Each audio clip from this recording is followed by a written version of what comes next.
ఈ కార్యక్రమానికి సభాధ్యక్షుడు మిత్రుడు అన్యాయాలపై నిత్యం రాజీ లేకుండా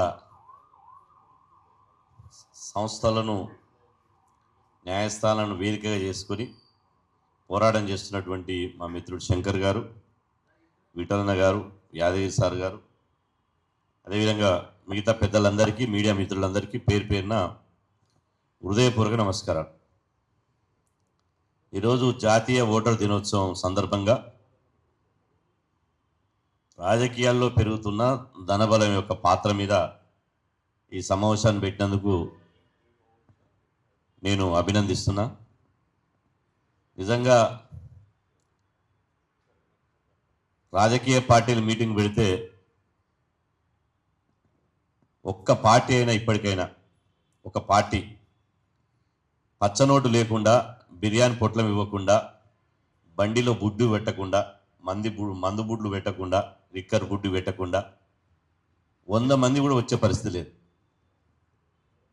వచ్చిన వాళ్ళు కూడా ఒక గంట సేపు కూడా ఓపికతో కూర్చుని వినవాళ్ళే కూడా లేరు.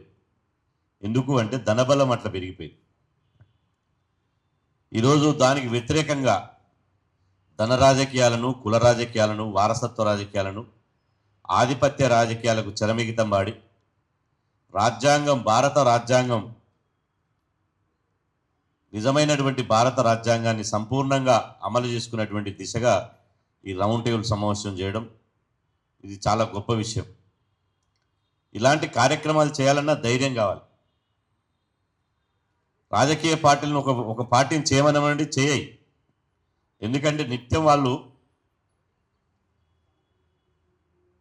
తమ అవినీతి ద్వారా, సంపాదన ద్వారా, దోసుకున్న సొమ్ము ద్వారా ఎట్లా ఈ ప్రభుత్వంలోకి రావాలి, ఎట్లా అధికారాన్ని చెలాయించాలి, ఎట్లా ఈ సమాజాన్ని దోపిడీ చేయాలనే ఆలోచనతోటే ఉంటారు. ఇలా ఓటర్ దినోత్సవం ఒక చర్చ వచ్చింది. ఓటుకు నోటు తీసుకుంటున్నాడు కాబట్టి ఇలా ఆ ఓటుకు నోటు ద్వారా ఓటు వేస్తున్నాడు కదా, కాబట్టి ఓటరే అవినీతిపరుడు అనే ఒక చర్చ మాట్లాడుతున్నారు. మీరు నిజంగా చూడండి, తాతల కాలంలో ఓటు వేస్తే మంచిలు కూడా తాగపోయాయి. కనీసం ఏదన్నా ఆ మధ్యన తండ్రుల కాలంలో ఓటు వేసినందుకు పోతూ పోతూ భోజనం చేయమంటే కూడా భోజనం చేయకపోయేది. అట్లాంటి నిజాయితీ గలటువంటి ప్రజలు భారత ఓటర్లు. కానీ దాన్ని ఏం చేశారు?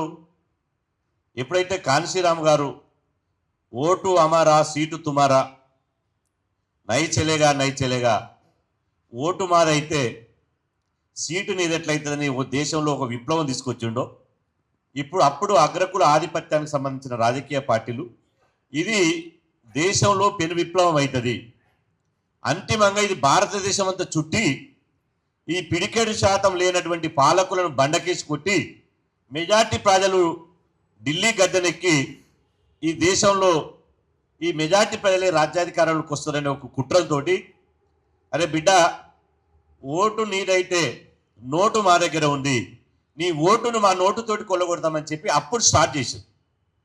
పవిత్రమైనటువంటి ఓటును, పవర్ఫుల్ ఉన్నటువంటి ఓటును, 1,00,000 ఏకే పాఠశాల కంటే, అణుబాంబు కంటే శక్తివంతమైనటువంటి ఓటును, సమాజాన్ని మార్చేటువంటి ఓటును, మానవ సమాజాన్ని ఇలా సమానత్వ దశకు తీసుకొచ్చేటువంటి ఓటును ఇలా అవినీతిమయంగా మార్చడానికి ఈ మైనార్టీగా ఉన్నటువంటి పాలకులు అనే విషయాన్ని స్పష్టంగా మనం చెప్పక తప్పదు. ఈరోజు ఇటీవల ఒక సర్వే వచ్చింది. భారతదేశంలో 80% మంది దగ్గర ఎంతైతే సంపద ఉందో, 80% మంది దగ్గర ఎంతైతే సంపద ఉందో అంత సంపద కేవలం 11 మంది కుబేరుల చేతుల్లో అంతే సంపద ఉంది. ఈ దేశంలో 11 మంది చేతుల్లో ఎంతైతే సంపద ఉందో, కార్పొరేట్ కుబేరుల చేతుల్లో ఎంతైతే సంపద ఉందో 80% మంది దగ్గర అంతే సంపద ఉంది. అంటే అర్థం చేసుకోవచ్చు, దేశంలో ఆర్థిక అసమానతలు పెరుగుతున్నాయా తగ్గుతున్నాయా ఒకసారి అర్థం చేసుకోవచ్చు. దేశంలో రాజకీయ అసమానతలు తగ్గుతున్నాయా తగ్గుతలేవా ఒకసారి ఇవాళ ఆలోచించాల్సినటువంటి అవసరం ఉన్నది. ఇప్పటి వరకు స్వాతంత్రం వచ్చి ఇవాళ 80 సంవత్సరాల తర్వాత కూడా ఆకలి చావులు వస్తున్నారు. చేనేత కార్మికులు ఆకలి చావులు వస్తున్నారు. కుల వృత్తులు అన్నమో రామచంద్రన్ చెప్పి వలసలు పోతున్నారు. వృత్తి చేసుకునేవాడు ఇవాళ వృత్తిని లాభసాటిగా వృత్తి లేక చనిపోతున్నారు. ఈ ఒక వైపేమో వృత్తులు చేసుకున్న వాళ్ళు ఆత్మహత్యలు చేసుకుంటున్నారు.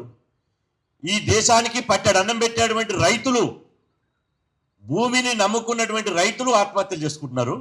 కానీ ఈ లాభసాటి గల వృత్తులు ఎప్పుడైతే లాభసాటి అయినాయో ఆ వృత్తులు టేక్ ఓవర్ చేసినటువంటి కార్పొరేట్ శక్తులు వాళ్ళు లాభపడుతున్నారు. భూమిని నమ్ముకొని వ్యవసాయం చేసినోడు చనిపోతే భూమిని అమ్ముకొని రియల్ ఎస్టేట్ చేసినోడు మాత్రం ఇలా 100,000 కోట్లు సంపాదించి ఈ ఓటుని నోటు ద్వారా కొనేసి రాజ్యాన్ని తమ గుప్పెట్లో పెట్టుకుంటున్నారు. దీనికి మార్గం ఏంటి? దీనికి మార్గం ఏం చేయాలి? జాతీయ ఓటర్ల దినోత్సవం సందర్భంగా ఇంతకుముందే మేము ఆ హాల్లో మాట్లాడినప్పుడు చిరంజీవి గారు, రిటైర్డ్ ఐఏఎస్ చిరంజీవి గారు చెప్తున్నారు, ఒక ఊళ్ళో కుమ్మరోళ్ళ పిల్లగాడు ఉన్నాడు, పిహెచ్డి చేసి అలా ఊరికి పోయి సర్పంచ్గా చేస్తే 320 ఓట్లు ఉన్నటువంటి కుమ్మరోళ్ళ ఓట్లలో ఆ అబ్బాయి పడ్డది 13 ఓట్లే అని. కుమ్మరోళ్ళ పిల్లగాడు పిహెచ్డి చేసి సర్పంచ్ చేస్తే 13 ఓట్లు పడ్డాయి. మరి 300 పై చిలుకు ఉన్నటువంటి కుమ్మరి ఓట్లు ఒక కుమ్మరి బిడ్డకే ఎందుకు ఓట్లు పడతలేవో అర్థం చేసుకోవాలి. అంటే కేవలం ఇవాళ ఓటు యొక్క ప్రాధాన్యత, ఓటు యొక్క విలువ మన వాళ్ళకు తెలియకపోవడం. ఓటు యొక్క విలువ తెలిసిన రోజు, ఓటు యొక్క ప్రాధాన్యత తెలిసిన రోజు మన ఓటు మనం వేసుకుంటే, ఇవాళ బహుజనుల ఓటు బహుజనులు వేసుకోగలిగితే రాజ్యం మన చేతులకు వస్తే ఈ దేశంలో ఒక్క స్కామ్ ఉండదు, అవినీతి ఉండదు, కుబేరులు ఉండదు. నేను అందుకనే జాతీయ ఓటర్ దినోత్సవం సందర్భంగా ఒకటే డిమాండ్ చేద్దాం.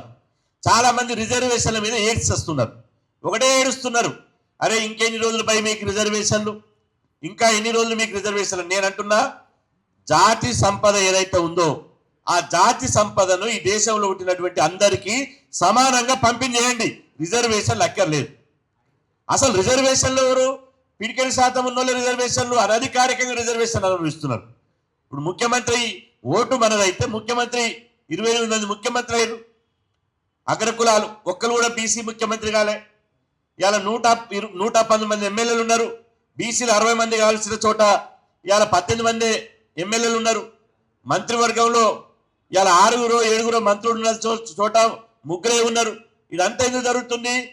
ఓటు వేయించుకోవడం ద్వారా రాజకీయ అధికారంలోకి వచ్చి ఓటుకు ముందు అనేక తాయిలాలు, రాయితీలు, సబ్సిడీలు, అనేక, ఇక ఒక్కటేమిటి, భూగోళాన్ని, ఆకాశాన్ని నీ ముందర నిలబెడతా, చందమామని తీసుకొస్తా, చంద్రుని తీసుకొచ్చి నీ ముందర పెడతా అని చెప్పి ఓటు వేయించుకొని ఓటును ప్రభావితం చేసి ధన రాజకీయాలతోటి, కుల రాజకీయాలతోటి ఓట్లను కొల్లగొట్టి ఇలా ప్రపంచంలోనే నెంబర్ 1గా నిలబడాల్సినటువంటి భారతదేశాన్ని ఇలా ఏ స్థాయికి తీసుకుపోతారో ఒకసారి గుర్తు పెట్టుకోండి. ఇలా అంటే డాలర్కి ఎంత విలువ ఉంది, దేశానికి ఎంత విలువ ఉంది. అదేవిధంగా ఆ దేశం అట్లయింది, మన వాళ్ళు వీసాలు తీసుకొని బయటకు పోయి బయట దేశాల గురించి గొప్పగా చెప్తున్నారు. మన దేశంలో ఏమైంది? ఇలా ఓటు వానికి వేయడం వల్ల ల్యాండ్ వాళ్ళదే, శాండ్ వాళ్ళదే, వైన్ వాళ్ళదే, మైన్ వాళ్ళదే, ప్రైవేటు సెక్టార్ వాళ్ళదే, సినిమా ఇండస్ట్రీ వాళ్ళదే, మొత్తం ఏమి చూసుకున్న వాళ్ళదే. మరి ఓటేసిన చేతిలో ఏముంది? ఓటేసిన చేతిలో దినదిన గండం ఉంది. కులవృత్తి వెళ్ళక, పిల్లల చదువులు వెళ్ళక, మంచి చదువులు లేక, ఆరోగ్యం బాగలేక, నానా అవస్థలు పడి భారతదేశంలో ఒక సామాన్య మానవుడు బతకలేకపోతున్నాడు. ఎంత తారతమ్యం ఉందో ఒకసారి అర్థం చేసుకోవాలి. ఒకవైపేమో ధనవంతులు కోట్లు కోట్లు కోట్లు కోట్లు కూడా పెట్టుకుంటున్నారు, ఒకవైపు పేదవాడు. ఇలా మా దగ్గరికి వచ్చారు, మొన్న గంగిరెద్దులు మా దగ్గరికి వచ్చారు. వాళ్ళకి ఇంతవరకు వాళ్ళకు ఒక ఇల్లే లేదు, సొంత ఇల్లే లేదు. ఓ వైపేమో ఫ్యూచర్ సిటీ అని రేవంత్ రెడ్డి గారు 36,000 ఎకరాలు కేటాయించాడు. 36,000 ఎకరాలు. ఫోర్త్ సిటీ అని ఓడు, ఫార్మా సిటీ అని ఓడు, ఫ్యూచర్ సిటీ అని ఓడు. 36,000 ఎకరాలు కేటాయించారు. కానీ ఈ దేశంలో పుట్టినటువంటి, ఓటేసినటువంటి ఓ గంగిరెద్దులు ఆయనకు, ఓ డక్కలాయనకు, ఓ కుమ్మరాయనకు, ఓ సాకలాయనకు, ఓ సబ్బన్న జాతికి 60 గజాల ఇల్లు కూడా లేదు. మరి ఎవరి ఈ దేశం నాదని ఎట్టంటాడు? ఈ దేశం నాదనే ఫీలింగ్ ఆయన తాతకెళ్ళి లేదు, తండ్రికెళ్ళి లేదు, రేషన్ కార్డు లేదు, ఆసరా పింఛన్ లేదు, సంక్షేమ పథకాలు లేవు, చివరికి ఆధార్ కార్డు కూడా లేదు. మరి ఈ దేశం ఇలా సుసంపన్నమైన దేశం. అదేవిధంగా భారతదేశం అతిపెద్ద భారతదేశం, సబ్కా సాత్ సబ్కా వికాస్. అదేవిధంగా ఇవాళ విశ్వగురు. ఇవాళ ఒక ఆయన బంగారు తెలంగాణ అంటాడు, ఒక ఆయన ఇంకోటేమో ఇంకో ఆయన అంటాడు. అంటే ఎక్కడ పోతుందో ఒకసారి ఆలోచన చేయాలి. ఇది మేధావులు దయచేసి ఆలోచన చేయాలి. నా యొక్క ప్రపోజల్ ఏంటంటే ఖచ్చితంగా ఎన్నికల మీద సంస్కరణలు రావాలి. ఎన్నికల మోదీ గారికి నిజంగా చిత్తశుద్ధి ఉంటే, మోదీ గారు భారతదేశంలో, నేను సమయం లేదు కాబట్టి చివరిగా చెప్తున్నా, భారతదేశంలో మోదీ గారు అనేక చట్టాలు చేసిండు, అనేక సంక్లిష్టమైనటువంటి వాటికి పరిష్కారం చేసిండు కదా. ఈ ఎన్నికల్లో అవినీతి పారకుండా మా యాదగిరి సార్ చెప్పాడు, ఎవరైతే నిజంగా ప్రజాసేవ చేసేటోడు ఉన్నాడో, నిజాయితీ పరుడు ఉన్నాడో వాడు ఈరోజు గెలుస్తాడా? ఒకసారి ఆలోచన చేద్దాం. ఇవాళ మళ్ళీ గాంధీ మహాత్ముడు పుట్టినా మళ్ళీ గెలవలేడు. అంబేద్కర్ గారు ఓటు హక్కు ఇస్తే అంబేద్కర్ బతుకున్నప్పుడు ఆయన 2 సార్లు ఓడగొట్టారు. ఏ ఓటు హక్కు అయితే ఇవాళ ఆయన ఈ భారత ప్రజలకు ఇచ్చాడో అదే ఓటు హక్కును తీసుకొని అంబేద్కర్ గారిని ఓడగొట్టారు. కాబట్టి దీనికి రిజల్ట్ ఏంది? దీనికి పరిష్కారం ఏంది? ఒక్కటే పరిష్కారం. దీనికి ఇవాళ ఎప్పుడైతే అమెరికాల అధ్యక్షతరాలలో కొన్ని సంస్కరణ రావాలి. 1, వారసత్వ రాజకీయాలను నిషేధించాలి. 2, ధన రాజకీయాలు చేసేటోని రాజకీయంగా వానికి ఎలిజిబిలిటీ లేకుండా చేయాలి. వాడు డబ్బులు వంచినా, మద్యం వంచినా, తాయిలాలు ఇచ్చినా, రాయితీలు ఇచ్చినా అట్లాంటి వాళ్ళను రాజకీయాల్లోకి రానియకుండా చేయాలి. తర్వాత నేరస్తులను, ఇటీవల బీహార్లోనా ఏ దేశం రాష్ట్రంలో వాడు నగ్నంగా మహిళలను రేపు చేస్తూ నగ్నంగా దొరికింది. అందరేమనుకోరు అంటే ఓడగొడతారు అనుకోరు. 80,000 మెజార్టీతో గెలిచింది, భారీ మెజార్టీతో. ఎంతో మంది మహిళలను రేపు చేసినోడు, మీడియాలో కూడా నగ్నంగా దొరికినోడు 80,000 మెజార్టీతో గెలిచింది. ఇవాళ మీకెందు 18% మంది జైళ్ళలోని గెలుస్తున్నారు. మర్డర్లు మానభంగాలు చేసిన వాళ్ళు 18% మంది జైళ్ళలోని గెలుస్తున్నారు. మానభంగాలు చేసినోడు లైవ్లో దొరికిన గెలుస్తున్నాడు. అదేవిధంగా ఇటీవల జర్నలిస్టును చంపేసి, ఆమె పేరు ఏం పేరు, కేరళనా, ఒక జర్నలిస్టును చంపేస్తే ఆయన గెలిచింది. అంటే ఎవరైతే హత్యలు మానభంగాలు చేసిరో వాళ్ళే ఇలా గెలుస్తున్నారు. మరి నిజాయితీ పనులు ఎందుకు గెలుస్తలేరు? అంటే ఇవాళ ఈ ఎన్నికల సంస్కారాలు లేవు, ఇవాళ పగడ్బండిగా లేవో. కాబట్టి మోడీ గారికి నిజంగా ధన రాజకీయాలు, వారసత్వ రాజకీయాలు, కుల రాజకీయాలు, అదేవిధంగా నేరస్తులు చట్టసభల్లోకి రాకుండా నిషేధించాలి. ఆ తర్వాత ఎన్నికల్లో రీకాల్ వ్యవస్థ పెట్టాలి. ఎన్నికలలో రీకాల్ వ్యవస్థ వాణి కనుక ఎన్నుకుంటే 3 సంవత్సరాలు పెట్టాలి.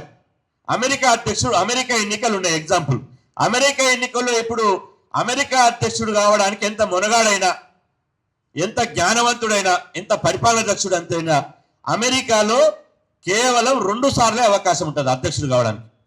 ఒబామా గారు ఉన్నారనుకో, ఒబామా గారికి 2 సార్లే. ఇప్పుడు ట్రంప్ ఉన్నాడు, ఈ ట్రంప్కు 2 సార్లే అవకాశం. ఇంకా ఆయన ఎన్ని దేశాలను కొల్లగొట్టని, అమెరికాని మొత్తం బంగారమయం చేయని మళ్ళీ ట్రంప్కు అవకాశం ఉండదు. మరి ఈ ట్రంప్కు కాల పరిమితి ఎంత? ఈ ట్రంప్కు కాల పరిమితి 4 సంవత్సరాలే. కానీ ఇక్కడ భారతదేశంలో 5 సంవత్సరాలు. ఒక్కసారి పొరపాటునో, గ్రాపాటునో, విందుకో, వినోదానికో, మద్యానికో, నోటుకో, ప్రలోభాలకో ఏదో దానికి గురి చేసి ఓటేస్తే 5 సంవత్సరాలు కనీసం రికాల్ చేసే వ్యవస్థ లేదు. ఆ తర్వాత ఈ 5 సంవత్సరాలు పోని మీరు చూడండి, భారతదేశంలో 70% మంది ప్రజాప్రతినిధులు ముసలోళ్ళై, లేవలేక, కుసోలేక, నడవలేక హాస్పిటల్ నుండి చివరికి పదవిలో ఉండే సరిపోతున్నారు ముసలోళ్ళు. కాబట్టి దీనికి ఏజ్ లిమిట్ పెట్టాలి. రిటైర్మెంట్కు ఒక ప్రభుత్వ ఉద్యోగికి 62 సంవత్సరాలకు రిటైర్మెంటు, ఒక ప్రొఫెసర్కు 65 సంవత్సరాలు రిటైర్మెంటు. అదేవిధంగా ఎవరికైనా రిటైర్మెంట్ ఉంది. రాజకీయ నాయకులకు ఎందుకు రిటైర్మెంట్ ఉండదు? ఎందుకు ఒక పొలిటికల్ లీడర్కి ఎందుకు రిటైర్మెంట్, ఒక ప్రజాప్రతినిధికి ఎందుకు రిటైర్మెంట్ ఉండదు? వాడు 92 ఏళ్ళు వచ్చినా గొప్పగా ఇప్పుడు ఈయనకు 10 సార్లు ఎమ్మెల్యే, మన తాత జాగీరా, మన అయ్య జాగీరా, 10 సార్లు ఎమ్మెల్యే ఓడు, 6 సార్లు పార్లమెంట్ సభ్యుడు ఓడు, జానారెడ్డి 8 సార్లు మంత్రి. 8 సార్లు మంత్రి. మరి మన వీటలు ఎప్పుడు మంత్రి కావాలి? మా శంకర్ ఎప్పుడు ఎమ్మెల్యే కావాలి? ఆయనకు సీనియారిటీ ఉందని చెప్పి ఒక్కొక్కరిని తుమ్మల నాగేశ్వరం ఒక్కటేమిటి అగ్రకులాలు చచ్చిపోయే వరకు మంత్రి పదవులు, చచ్చిపోయే వరకు పదవులు. నేను ఒక చిన్న ఎగ్జాంపుల్ చెప్పి ముగిస్తా. మర్రి చెన్నారెడ్డి గారు ఆరోగ్యం బాగాలేక నిమ్స్ హాస్పిటల్ జాయిన్ అయినట. అప్పుడు తెలంగాణ ఉద్యమం పీక్స్ నడుస్తుంది. అగ్రకులాలు తెలుసు, వాళ్ళకు పదవి వస్తే ఏ వాదం ఉండదు, పదవి రాకపోతే అన్ని వాదాలు గుర్తొస్తాయి. తెలంగాణ వాదం లేపిడి హాస్పిటల్ పడ్డాడు. ఇక ఆయనకు అప్పటికే నల్లి ఎక్కించారట కిందంగా మీదంగా. ఇందిరాగాంధీ ఢిల్లీకి వెళ్ళి మర్రి చెన్నారెడ్డి ముఖ్యమంత్రిగా అనౌన్స్ చేసిందట. ఏమంటే అప్పటిదాకా మూలు కుట్ట అమ్మాయి సస్తా, ఇక నేను ఇంకా కార్యకర్తలు చెప్తున్నాడు, నా సమాధానం అడగట్టండి, నేను చచ్చిపోతున్నా, తెలంగాణ సాధించండి అని చెప్పినారు. ముఖ్యమంత్రి పదవి రాగానే డాక్టర్ వచ్చిందా కూడా ఆగలేదు, అన్యుడ విక్కుండట. ఇక్కడక్కడ అన్యుడ విక్కొని ధనాధన అసెంబ్లీ కూర్కొచ్చిండు. అంటే పవరు వాళ్లకు చచ్చిపోయే వరకు ముసలుల వరకు పదవులు. కాబట్టి 100% ఏజ్ లిమిట్ పెట్టవలసిందే. ఏజ్ లిమిట్ పెట్టాలి. ఏజ్ లిమిట్ పెట్టకుండా ఇది ఇది న్యాయం కాదు. ఇక చివరి సంస్కరణ ఏంటంటే, ఇవాళ విటలని ఒక మంచి మాట చెప్పిండు. ఎవడు కూడా ఎన్నికలలో మెజార్టీ శాతం ఓట్ల శాతం వస్తలేవు.